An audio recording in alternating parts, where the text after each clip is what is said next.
오직 주만이 하나님의 놀라운 계획에 의해 고통과 절망 속에서 삶이 변화된 크리스찬들의 감동 스토리. 그릇 되게 하소서.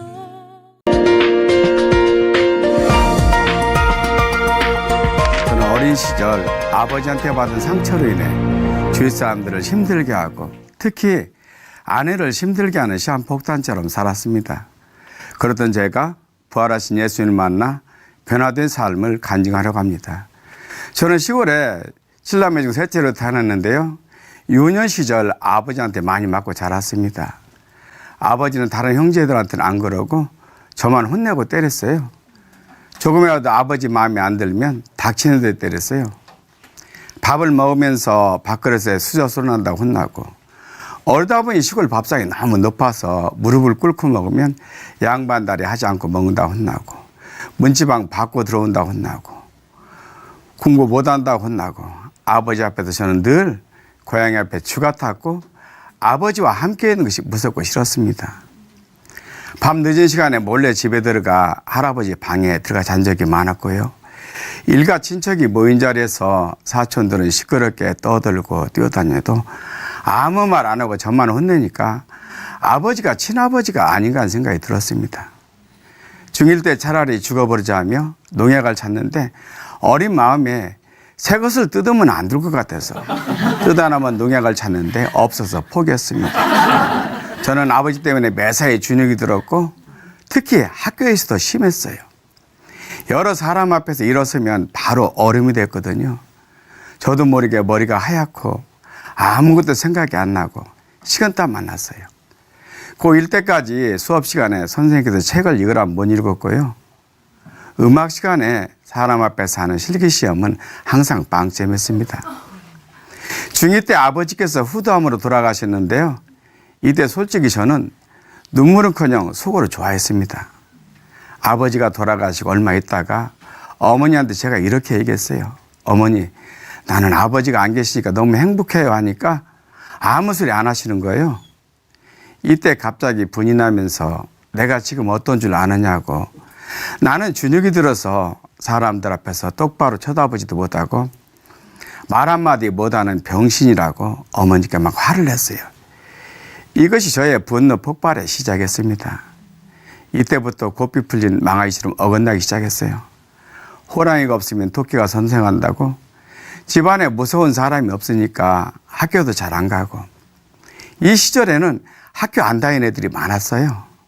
동네 아이들과 어울려 술 취한 사람한테 2,700원을 빼앗고 집에서 자는데 그 새벽에 술 취한 그분이 저희 집에 와서 저를 찾았어요. 이때 어머니가 돈 빼앗아갔다는 이야기를 듣고 동네에 창피하다고 빨리 그분한테 2,700원을 주고 돌려보내셨어요. 아버지가 싫었던 저는 교회가 유일한 도피처였고 고2 때는 중고등부 학생회장이 되게 됐어요. 그런데 학교 따로 교회 따로 했어요. 학교에서 사고치고. 그래도 토요일은 중고등부 학생회를 진행하고 예배 끝나면 총무하고 몇 명이 모여서 헌금 계산하고 얼마는 남겨서 뽀빠이 사 먹고 동네 복숭아밭에서 복숭아 따다가 교회 옥상에다 숨기놓게 됐어요. 이렇게 어긋나기 시작한 저는 점점 분을 많이 내는 시한폭탄 같은 사람이 됐어요. 특히 운전할 때는 그게 다랬는데요. 누가 나를 추월하는 것을 두고 볼 수가 없었어요. 끝까지 쫓아가서 추월하고 말았죠. 아내와 싸우고 운전할 때는 과속 카메라가 있으면 일부러 속도를 더 올려버렸어요. 교통딱지 많이 끊으려고요. 어느 날 처갓집에서 술을 마시는데 큰처남이 운전하지 말라는 말에 화가 나서 그냥 나와버렸어요.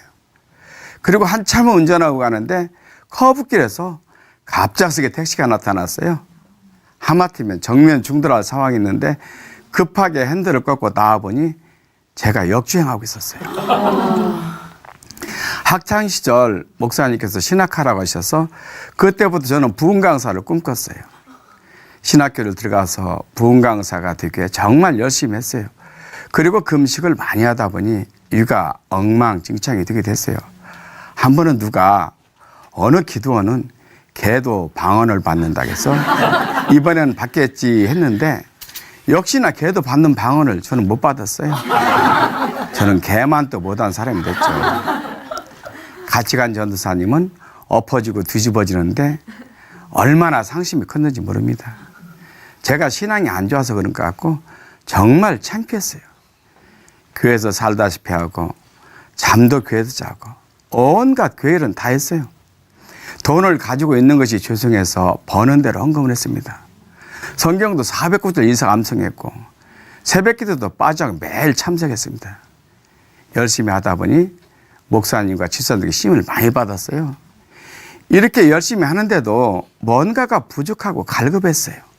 그래서 신학교를 그만두고 지방교회로 옮겨가서 거기서 훈련받고 미국 가서도 훈련받고 정말 열심히 했어요. 그런데 이렇게 열심히 신앙생활 해도 제가 안 변하는 거예요.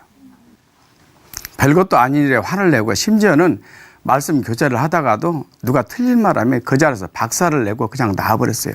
이런 일이 한두 번이 아닙니다. 아내는 사업 기질이 있어서 그런지 통이 컸어요. 저는 꼭 필요한 것만 사는 편인데 아내는 시장에 가면 무조건 많이 사요. 그러다 보니 냉장고 안에서 야채가 썩을 때도 있고 오리가 썩을 때도 있고 인삼이 썩을 때도 있었어요.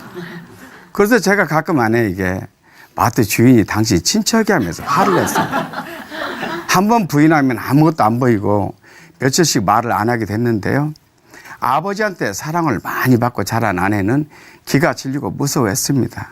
이런 제 모습에 저도 답답하고 괴로웠습니다. 어느 날 아내가 한마음교회 간증을 보고 이런 사람들이 진짜 그리스도인이다 하면서 한번 가보자겠어요. 그래서 예배를 드리게 됐는데요. 목사님 설교가 하나도 안 들렸어요. 예배 끝나고 모임이다 해서 갔는데 꼭 대학생처럼 생긴 형제가 말씀을 전하는 거예요. 갑자기 속이 뒤집어지면서 자리를 박차고 나와버렸어요. 지가 알면 얼마나 알겠나 했죠. 그리고 다시 집으로 와서 1년 동안 많은 메시지를 듣는데 한마음 교회만 빼고 들었어요. 어느 날 아는 지인으로부터 부활에 대해 들었는데요. 너무나 충격했습니다. 그래서 부활을 말하는 곳을 찾아보니 한마음교회가 날마다 부활을 선포한다고 해서 1년 만에 다시 그 대학생처럼 보이던 형제님을 만났습니다. 알고 보니 아이가 셋이나 있으셨어요. 이때부터 이 형제님이 저의 일꾼이 됐습니다. 하루 이틀 시간은 가고 나이는 작은 교회에서 제일 많이 먹고 부활은 아직 잘 모르겠고 참 난감하대요. 그렇다고 해서 제가 죽기 살기를 하느냐? 그것도 아니에요. 교회에 오면 열심히 하는 것 같고 직장에 가면 까맣게 잊어버리고 TV 앞에 있다 보면 내가 이러면 안 되는데 후회하고 이것이 반복됐습니다.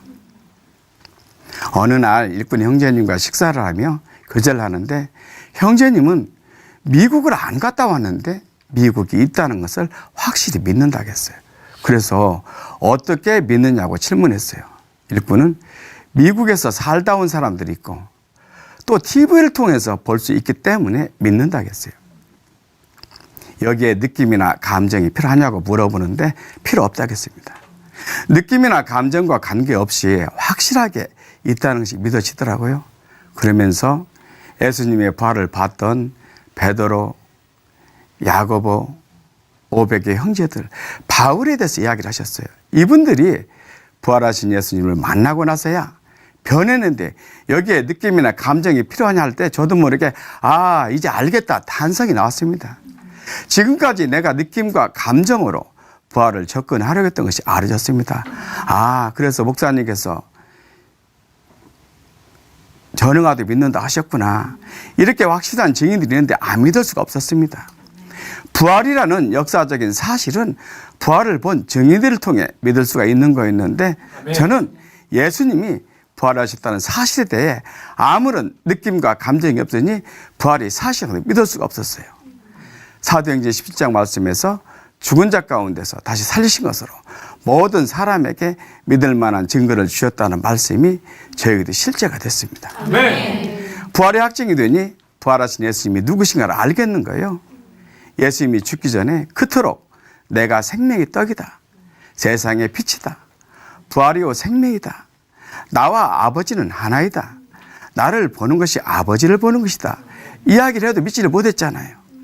제자들이 부활하신 예수님을 만나고 나서야 예수님을 하나님으로 고백했던 것처럼 저도 부활하신 예수님을 나의 주, 나의 하나님으로 고백할 수 있게 됐습니다. 아멘. 예수님이 전능하신 하나님의 아들, 성자 하나님의 양식 알아지니 제 삶을 맡길 수 있게 됐습니다. 부활하신 예수님 앞에 서게 되니 죄에 대한 나의 생각이 하나님이 보시는 생각으로 바뀌게 됐어요. 그동안 저는 사소한 일에도 분을 내는 제가 싫었고 하나님도 이것 때문에 기뻐하지 않을 거라는 생각을 했었어요. 그리고 하나님 앞에 설 때에도 이렇게 분내는 나를 하나님은 용서하지 않을 거라는 생각을 했었어요. 그런데 저는 분내는 것 하나 있지 몰라도 내가 주인 되어서 분내는 이 죄 때문에 예수님이 십자가에서 죽으셨다는 걸 생각하니 내가 주인인 죄가 얼마나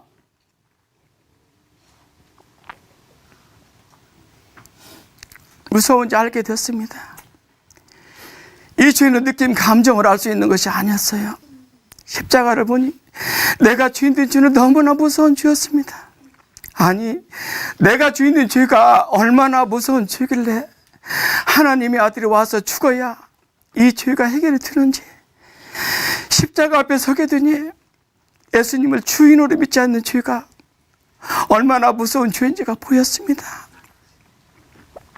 패션 오브 크라이트 영화에서 같이 내 죄 때문에 그토록 심한 고난을 받으신 예수님을 여전히 문 밖에 세워놓은 제가 보였습니다. 부활하시고 승천하셔서 하나님의 영어로운 아드님으로 인정되신 예수님을 여전히 무시하고 있는 제가 보였습니다. 주님, 저는 죄입니다는 말이 저절로 나왔습니다. 저는 용서받을 수 없는 죄입니다. 제가 당신 하나밖에 없는 아들을 업신여기고 무시하고 지옥 가야 할 마땅한 죄입니다. 그런데 하나님은 이런 저에게 회개하면 용서해 주신다는 거예요. 회개란 말이 얼마나 은혜로운 말인지 알게 됐습니다. 저는 아들을 주신 아버지 앞에 제 죄를 회개하고 예수님을 주인으로 영접하게 됐습니다. 아멘.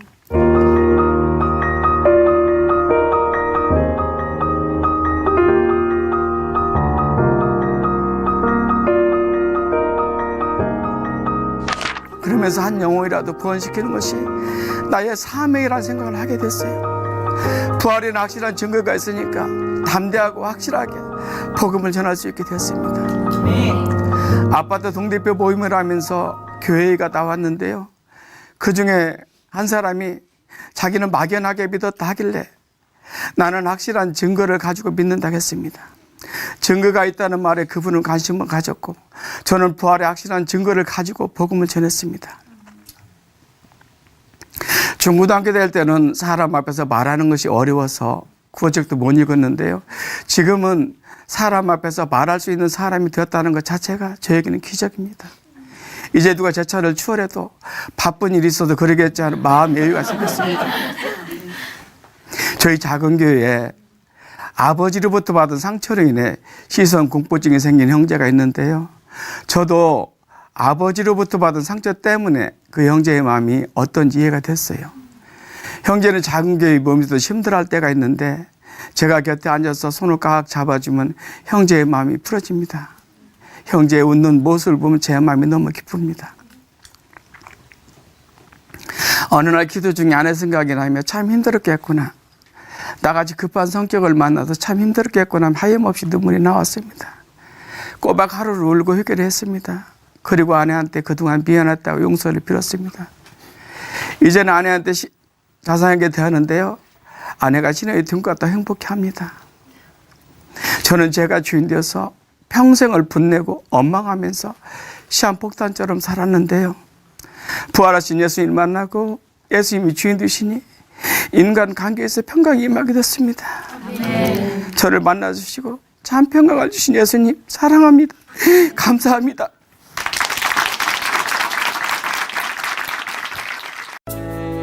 오직 주만이 이 시간은 춘천 한마음교회와 함께하는 열린 간증의 시간입니다. 신앙 간증을 다시 듣기 원하시는 분들은 방송국 전화 847-583의 영원 구원번호로 연락 주시기 바랍니다. 모양이